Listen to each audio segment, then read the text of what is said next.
Donc vous êtes beaucoup affilié au 15-16 et au quartier nord. Comment se défaire de cette image-là pour toucher Marseille en général? D'abord, je suis sénatrice des Bouches-du-Rhône, donc quand il s'agit de Ravier, vous ne me posez pas du tout la même question. Pourtant, il est élu aussi dans les quartiers nord. Il a le même parcours que moi, donc pour autant, cette question ne lui est jamais posée. Donc je vous renvoie à la question. Je l'ai déjà dit à vos confrères journalistes en disant arrêtez de m'appeler Sabien Gadi, il est élu des quartiers nord. Certes, je me suis occupée des quartiers nord et c'est avec fierté. Mais la ville, ça ne m'empêche pas de la regarder à 360 degrés parce que je viens de ces quartiers, j'habite les quartiers sud et donc j'ai une vision, croyez-moi, à 360 degrés. D'accord. Pour revenir à l'échange avec les étudiants, qu'est-ce que vous en avez pensé? Non, mais c'était bien, c'était intéressant. C'est toujours bien d'avoir une jeunesse. D'abord, je trouve que c'est une bonne initiative. Une bonne initiative parce que ça permet de... demain, ce seront des prochains journalistes et c'est ce qu'on verra en tant qu'élus, puisqu'on ne sera plus des candidats, mais on sera pour les uns et les autres élus ou pas d'ailleurs, mais on sera amené à les rencontrer dans tel ou tel journal. Et je trouve que c'est important que dès le départ, ils aient vu le parcours et ils aient participé justement de cette campagne qui, de mon point de vue, est dans un tournant de la ville de Marseille. Vous vous êtes beaucoup acharné sur la presse locale. Pourquoi tant de, je dirais, presque de haine? Moi, je ne pas de haine, non, pas de la haine, non, pas de la haine, mais de la réalité. C'est une presse locale qui est partisane, qui a choisi ses candidats. Et je trouve ça bien dommage parce que pour la démocratie, c'est pas sain.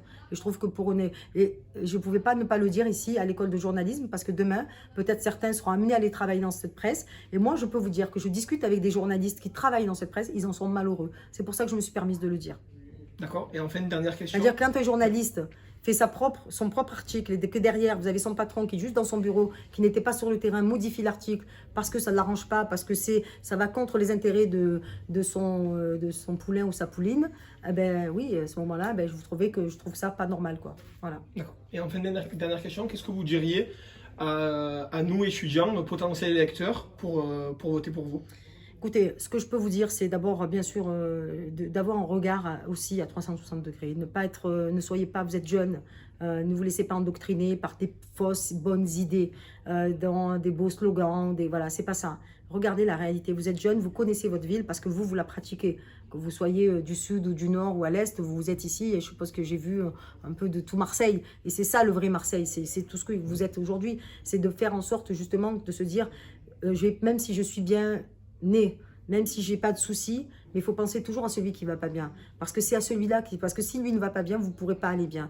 Et moi, ce que je veux pour vous, c'est que demain, vous ne soyez pas obligé de quitter la ville, le département, parce que tout simplement, vous n'arrivez pas à trouver du boulot sur Marseille et que vous soyez obligé de quitter la ville que vous aimez, votre ville natale. Donc moi, j'ai plutôt envie que ma jeunesse reste à Marseille. Ce que je veux vous dire, c'est regardez les programmes. Moi, j'ai fait un programme, contrairement aux autres, qui est réel. Vous pouvez aller sur Internet, le consulter. Vous pouvez donner votre avis, interactif. Ouais, c'est ça, Marseille. Moi, c'est ce que je veux. Donc, tout ça dans la transparence. Et je crois à ma candidature. Et je vous dis sincèrement, je crois que les Marseillaises et Marseillais ont envie vraiment de changement.